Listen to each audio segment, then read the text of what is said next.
नमस्कार दोस्तों, स्वागत है आपका आज के मुख्य समाचार में, जिसमें सबसे पहली और बड़ी खबर में आपको बताएंगे कि अब करोड़पति बन गए हैं योगी। मुख्यमंत्री बनने के बाद बढ़ गई है संपत्ति। दूसरी बड़ी खबर में जिक्र होगा कि मुख्यमंत्री योगी की भाषा पर सपा को आपत्ति। मुख्यमंत्री के चुनाव लड़ने और प्रचार पर रोक की उठा दी गई है मांग। तीसरी बड़ी खबर में जिक्र होगा कि राकेश टिकैत की अपील, भाजपा को वोट नहीं, बोले किसान हित में होते रहेंगे आंदोलन। साथ ही साथ चौथी बड़ी खबर में आपको बताएंगे कि सांप्रदायिकता की राजनीति बदलनी है तो महिलाओं को आगे लाना होगा, प्रियंका गांधी का बयान। और इसी के साथ पांचवी बड़ी खबर में जिक्र होगा कि ओवैसी पर हमला बीजेपी ने जानबूझकर करवाया ताकि यूपी में हो सके ध्रुवीकरण, समाजवादी पार्टी का भाजपा पर आरोप। दोस्तों, हर एक खबर की गहराई में आपको ले जाएंगे, लेकिन उससे पहले अगर आपको भी ऐसा लगता है कि उत्तर प्रदेश के चुनाव में भाजपा के लिए उल्टी गिनती शुरू हो चुकी है तो फटाफट से वीडियो लाइक करके समर्थन दर्ज कराइए और 3000 लाइक के टारगेट को पूरा कराइए। साथ ही साथ अगर चैनल पर नए हैं तो लाल बटन को दबा के सब्सक्राइब करके रख लीजिए और घंटी बजाकर कमेंट में बताइए कि किसकी बन रही है उत्तर प्रदेश में सरकार। दोस्तों, रुक करते हैं सबसे पहली और बड़ी खबर की तरफ। अब करोड़पति बन गए हैं योगी आदित्यनाथ। मुख्यमंत्री बनने के बाद बढ़ गई है संपत्ति। जी हां दोस्तों, गोरखपुर शहर विधानसभा सीट से भारतीय जनता पार्टी के प्रत्याशी बनाए गए मुख्यमंत्री योगी आदित्यनाथ ने शुक्रवार को नामांकन दाखिल किया और इस दौरान उनकी ओर से दिए गए शपथ पत्र के मुताबिक योगी की संपत्ति में पिछले 4 साल में करीब 59 लाख रुपए की वृद्धि हुई है और एमएलसी चुने जाने के समय उनकी संपत्ति 95,98,000 रुपए थी, जो अब बढ़कर 1,54,00,000 हो गई है। पिछले लोकसभा चुनाव 2014 में सांसद रहते हुए योगी की संपत्ति 72,17,000 रुपए थी। शुक्रवार को दाखिल पर्चे के साथ दिए गए शपथ पत्र के मुताबिक मुख्यमंत्री के पास 2 असलहे भी हैं और इनमें से 1 लाख कीमत की एक रिवॉल्वर व 80,000 रुपए कीमत की एक राइफल भी है। योगी के पास कोई वाहन नहीं है। उनके पास डाकघर, संसद मार्ग, नई दिल्ली के खाते में 35,24,708 रुपए हैं, जबकि 2,33,000 रुपए का बीमा है। तो दोस्तों, करोड़पति बन गए हैं योगी आदित्यनाथ। रुक करते हैं अगली बड़ी खबर की तरफ। मुख्यमंत्री योगी की भाषा पर समाजवादी पार्टी को आपत्ति। मुख्यमंत्री के चुनाव लड़ने पर प्रचार पर रोक की उठाई मांग। उत्तर प्रदेश चुनाव से आई बड़ी खबर। जी हां दोस्तों, मुख्यमंत्री योगी आदित्यनाथ के द्वारा चुनाव प्रचार के दौरान उपयोग की जा रही भाषा पर समाजवादी पार्टी ने आपत्ति जताई है। चुनाव आयोग को पत्र लिखकर समाजवादी पार्टी ने एक चैनल के द्वारा मुख्यमंत्री के द्वारा इस्तेमाल की जा रही भाषा की जांच करने और उस पर सख्त कार्रवाई करने की मांग की है। समाजवादी पार्टी ने आरोप लगाया है कि लाल टोपी का मतलब दंगाई बताकर योगी आदित्यनाथ अपने भाषणों में उनके नेता अखिलेश यादव पर व्यक्तिगत निशाने को गुंडों और माफियाओं से जोड़कर पार्टी की छवि खराब करने का आरोप भी लगाया गया है। पार्टी ने मांग की है कि मुख्यमंत्री के इस तरह के बयानों के कारण उनके चुनाव लड़ने और प्रचार करने पर प्रतिबंध लगा देना चाहिए। हालांकि भाजपा ने मुख्यमंत्री की भाषा को अपराधियों के लिए उपयोग की गई भाषा बताते हुए इसका बचाव किया। चुनाव आयोग को लिखे पत्र में समाजवादी पार्टी ने कहा कि मुख्यमंत्री योगी आदित्यनाथ ने 1 फरवरी को मेरठ के सिवाल खास और किठौर में एक जनसभा के दौरान लाल टोपी मतलब दंगाई और हिस्ट्री शीटर जैसे शब्दों का उपयोग किया है। तो दोस्तों, योगी आदित्यनाथ के चुनाव पर प्रतिबंध और प्रचार पर रोक लगाने की बात की गई है समाजवादी पार्टी द्वारा। रुक करते हैं अगली बड़ी खबर की तरफ। राकेश टिकैत की अपील, भाजपा को वोट नहीं, बोले किसान हित में होते रहेंगे आंदोलन। जी हां दोस्तों, आपको बता दें कि भारतीय किसान यूनियन नेता राकेश टिकैत बीजेपी सरकार पर लगातार हमलावर हैं। राकेश टिकैत ने शुक्रवार को लोगों से बीजेपी को वोट नहीं करने की अपील की है।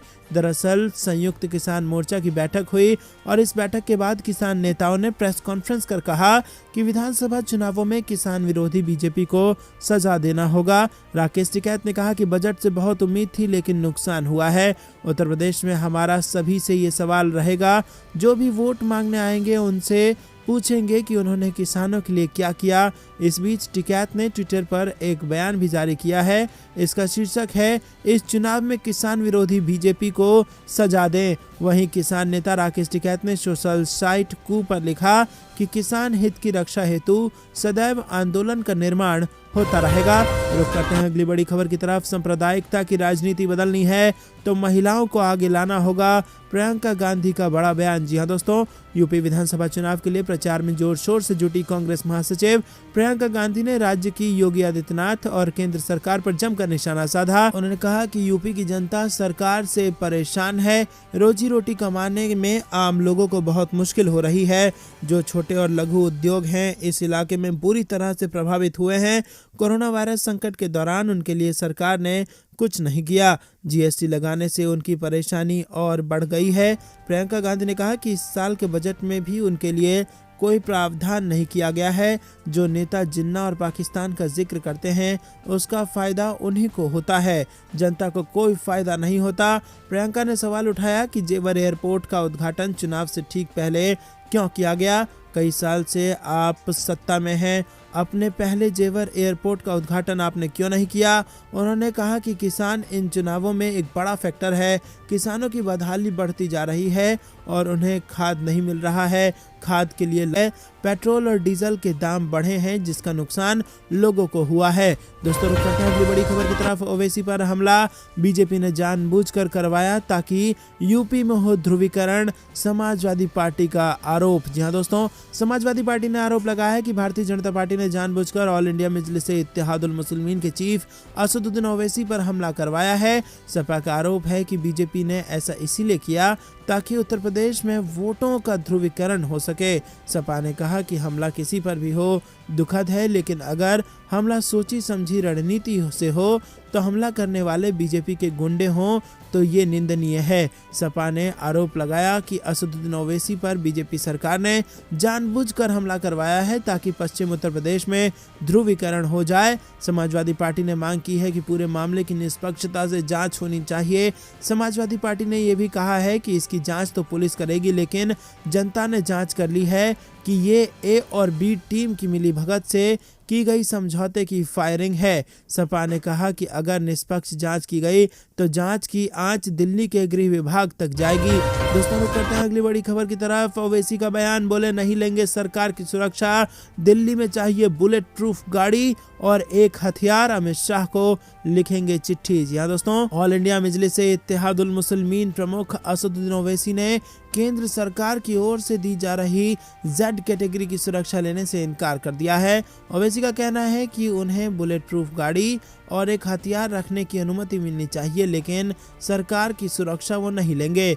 वहीं आपको बता दें कि खास बातचीत में ओवैसी ने कहा कि मेरी जान की कीमत पीलू खान, अकबर और अखलाक से बढ़कर नहीं है। आप सरकार जब सबको सुरक्षा देंगे तो सांसद को सुरक्षा मिलेगी ही। आप ये नहीं कह सकते कि मेरी जान की कीमत उन गरीबों से ज़्यादा है। ओवैसी ने कहा कि गृह मंत्री अमित शाह को चिट्ठी लिखकर वो दिल्ली में अपने की मांग करेंगे, साथ ही वो एक लॉक हथियार रखकर सावधानी बरतेंगे और उसकी भी परमिशन सरकार से मांगेंगे, लेकिन सरकार की सुरक्षा वो नहीं लेंगे। ओवैसी ने आगे कहा कि मुझ पर गोली चलाने वाले लड़के कट्टरपंथी हो चुके हैं। कट्टरपंथ से भारत की एकता और अखंडता को खतरा है। AIMIM चीफ ने चेताया कि कट्टरपंथ एक तथ्य है जो देश के साथ साथ बीजेपी को भी नुकसान पहुंचाएगा। दोस्तों रुक करते हैं अगली बड़ी खबर की तरफ। योगी सरकार के मंत्रियों समेत कई बीजेपी विधायकों ने मांगा अखिलेश यादव से समय। टिकट कटने की सुगबुगाहट के बाद भाजपा में जबरदस्त अफरा तफरी। जी हाँ दोस्तों, आपको बता दें कि उत्तर प्रदेश के विधानसभा चुनाव से पहले दल बदल और सियासी उठापटक का खेल शुरू हो गया है। बीजेपी के तमाम नेताओं के टिकट कटने की सुगबुगाहट शुरू होने के बाद टिकटार्थी नेता लखनऊ के विक्रमादित्य मार्ग पर स्थित SP के कार्यालय और उसके नेताओं के संपर्क में लग गए हैं। प्रत्याशियों में नाम योगी सरकार के कुछ वर्तमान मंत्रियों समेत पूर्वी उत्तर प्रदेश और प्रयागराज मंडल के कुछ विधायकों के हैं। आलम यह है कि अखिलेश यादव से मिलने के लिए तमाम नेताओं ने समय मांगा है, लेकिन समाजवादी पार्टी अपने घोषित प्रत्याशियों के टिकट काटने के पक्ष में नहीं दिख रही है। अगली बड़ी खबर की तरफ। बीजेपी के राज में जब रेलवे ही नहीं बचेगा तो क्या मंगल ग्रह पर नौकरी मिलेगी? कन्हैया कुमार का भाजपा पर सवाल। जी हाँ दोस्तों, कन्हैया कुमार ने कांग्रेस मुख्यालय पर न केवल बीजेपी सरकार पर हमला किया बल्कि PM नरेंद्र मोदी की कार्यशैली की भी जमकर आलोचना की। कन्हैया कुमार ने कहा कि अगर बीजेपी अंग्रेजों वाली हरकत करेगी तो कांग्रेस क्रांतिकारी की भूमिका निभाएगी। मोदी पर तंज कसते हुए उन्होंने कहा कि वो प्रधानमंत्री कम बीजेपी के प्रचार मंत्री ज्यादा लगते हैं। कन्हैया ने कहा कि संसद का मतलब सिर्फ मन की बात नहीं हो, सबकी बात हो। दोस्तों। और इसी के साथ कांग्रेस की युवा संसद में मोनोलॉग नहीं डायलॉग होता है। प्रधानमंत्री जी देश के प्रधानमंत्री कम, भाजपा के प्रचार मंत्री ज़्यादा हैं। जितने दिन वो संसद में नहीं गए उससे ज़्यादा दिन विदेशों में बिताए हैं। प्रधानमंत्री संसद में कम, भाजपा की रैलियों में ज़्यादा जाते हैं। और हालात ये है कि सरकार बहस नहीं चाहती, लेकिन मीडिया सरकार से नहीं विपक्ष से सवाल पूछता है। सरकार नहाते कैसे हैं, आम कैसे खाते हैं, मैं पूछता हूं कि प्रधानमंत्री संसद से क्यों गायब रहते हैं। इसी के साथ पेगासस के मुद्दे पर भी कन्हैया कुमार ने सरकार को घेरा। पेगासस मुद्दे पर सवाल उठाते हुए कन्हैया कुमार ने कहा कि किसके कहने पर देश की जासूसी की गई। कांग्रेस नेताओं के साथ उन्होंने बीजेपी के भी नेताओं, मंत्रियों की जासूसी करवाई। इनका इतिहास रहा है, स्वतंत्रता संग्राम से ही अंग्रेजों की जासूसी करते आए हैं। और उन्होंने कहा कि कौन कहता है कि झूठ मेहनत नहीं करता। गोडसे को सही साबित करने के लिए भी इन्हें बापू के सामने झुकना पड़ता है। इसी के साथ मंगल पर नौकरी करेंगे क्या, ऐसा भी तंज कसा है कन्हैया कुमार ने। युवाओं में छाई बेरोजगारी को लेकर उन्होंने सरकार पर तंज कसते हुए कहा कि जब सरकारी नौकरियां ही नहीं होंगी तो ब्याह कैसे होगा। सरकार के बेचने की नीति को कोसते हुए उन्होंने कहा कि जब रेलवे नहीं बचेगा तो क्या मंगल ग्रह पर नौकरी मिलेगी। उन्होंने कहा कि बीजेपी राम को नहीं नाथुराम को लाई है। नफरत से देश को बांटकर, लड़ाकर, लोगों को आपस में लड़ाकर, ये धर्म नहीं अपना धंधा बचाने आए हैं। यह अंग्रेज के चापलूस हैं जो हमको आपस में लड़ाकर देश की संपत्ति अंबानी अडानी को पहुंचाएंगे। दोस्तों रुक करते हैं अगली बड़ी खबर की तरफ। केंद्र की गलत नीतियों के चलते पाकिस्तान और चीन साथ आए, राहुल गांधी का मोदी सरकार पर बड़ा आरोप। जी हां दोस्तों, बजट सत्र के बाद कांग्रेस के पूर्व अध्यक्ष राहुल गांधी ने लोकसभा में कहा कि देश में दो हिंदुस्तान बन रहा है, एक अमीरों का और एक गरीबों का। दोनों में खाई बढ़ती जा रही है। रेलवे की नौकरी और रोजगार के लिए उत्तर प्रदेश और बिहार में क्या हुआ है, इस बारे में प्रेसिडेंशियल एड्रेस में कुछ नहीं था। राहुल गांधी ने भारत की विदेश नीति की आलोचना करते हुए कहा कि आपकी नीति ने चीन और पाकिस्तान को एकजुट करने का काम किया है और ये सबसे बड़ी चुनौती भारत के सामने है।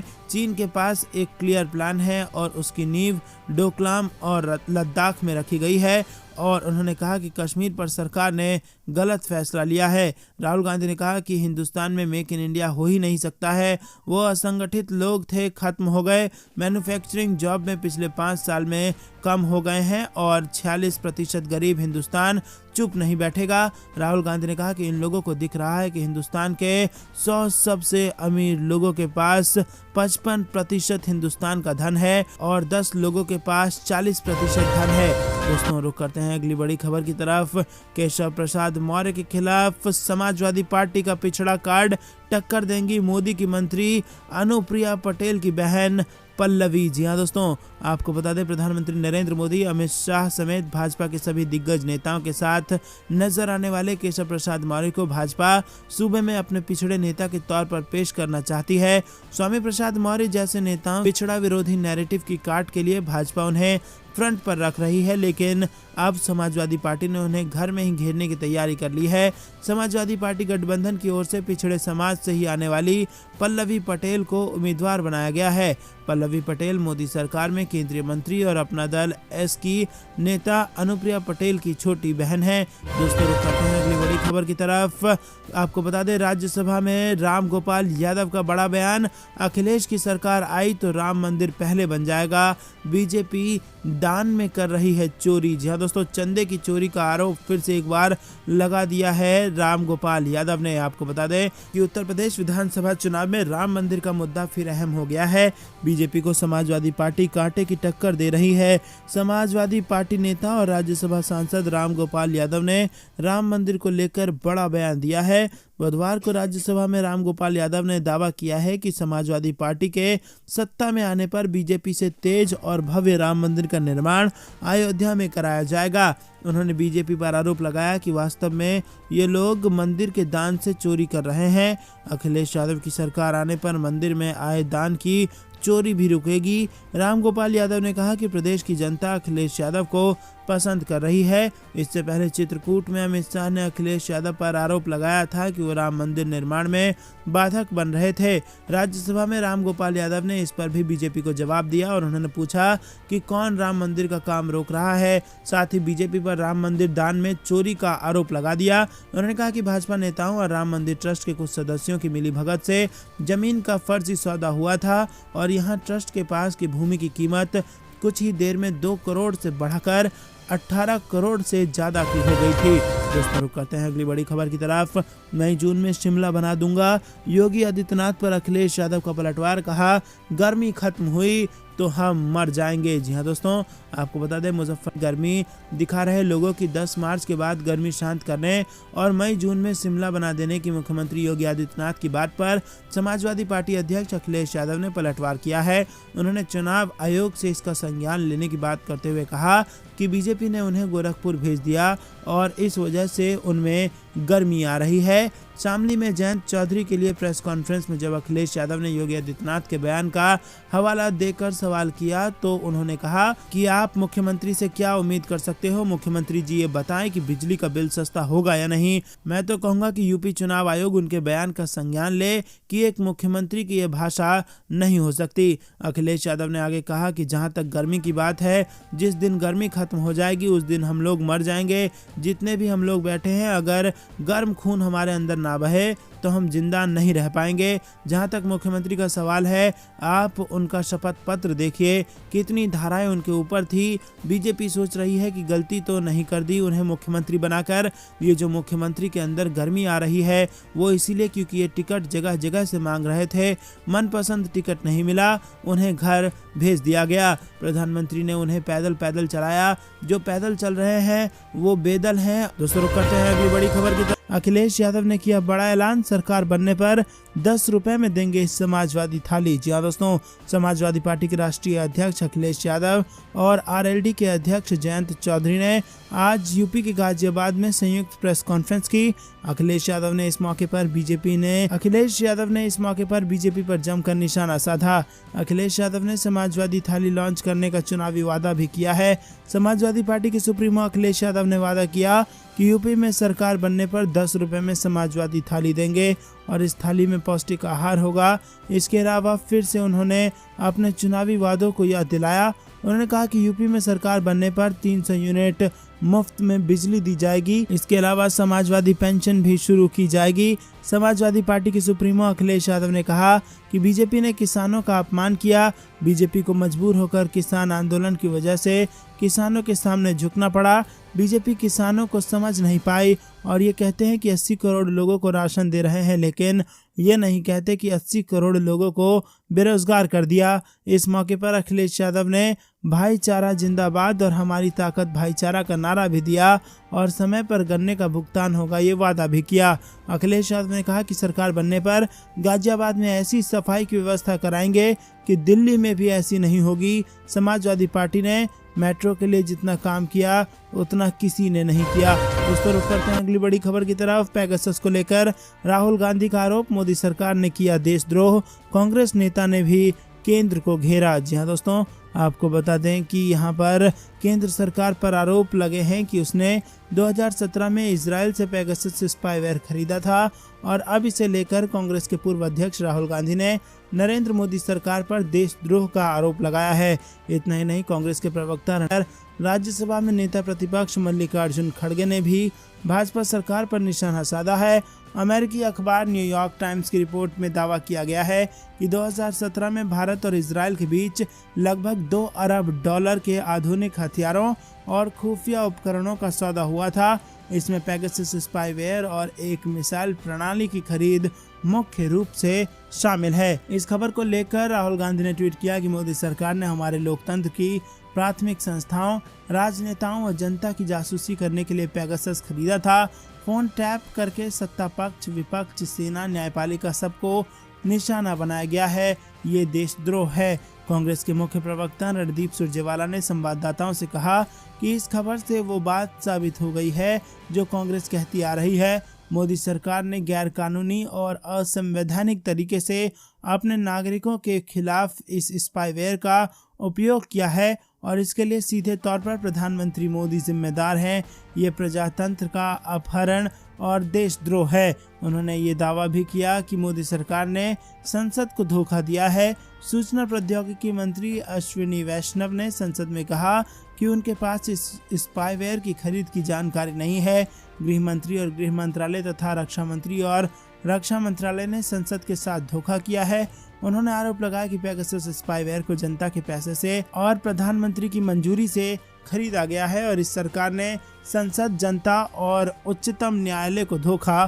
तो दोस्तों ये थी दिन भर कुछ बेहतरीन और बड़ी खबरें। तक बने रहने के लिए बहुत बहुत धन्यवाद। देख रहे थे आपका अपना चैनल। जय हिंद, जय भारत।